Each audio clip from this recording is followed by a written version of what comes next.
یہ رمضان خاموشی کے ساتھ انسان کے دل سے ایک سوال کرتا ہے۔ ہم قرآن پڑھتے ہیں، ہم اسے ہاتھوں میں لیتے ہیں، ہم اسے سنتے بھی ہیں، لیکن کیا ہم جانتے ہیں کہ قرآن حقیقت میں ہے کیا؟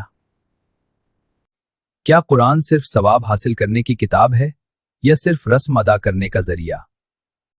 یا پھر یہ ہم سے کچھ کہنا چاہتا ہے؟ لفظ قرآن عربی مادہ قرأ سے ہے، جس کے معنی ہیں پڑھنا، آواز کے ساتھ پڑھنا اور دل میں جمع کرنا۔ یعنی قرآن صرف آنکھ سے نہیں بلکہ دل سے پڑھی جانے والی کتاب ہے۔ ایسی کتاب جو انسان کے باطن سے بات کرتی ہے۔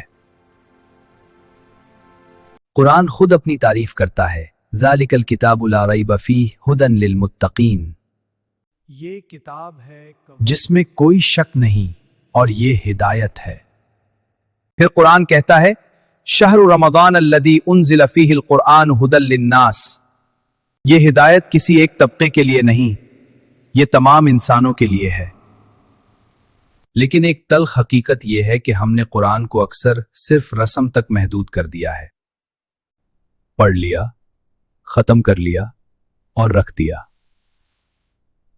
جبکہ قرآن خود فرماتا ہے کتاب انزلناہ الیک مبارک لیدبروا آیاتہ۔ یہ کتاب غور و فکر کے لیے نازل ہوئی ہے، صرف ختم پڑھنے کے لیے نہیں۔ اس لیے اصل سوال یہ نہیں کہ ہم نے قرآن کتنا پڑھا، اصل سوال یہ ہے قرآن نے ہمیں کتنا بدلا۔ اس رمضان میں روز ایک صفحہ کم صحیح، لیکن ایک آیت سمجھ کر ہی ضرور پڑھنا اور اس پر عمل کرنا ہے۔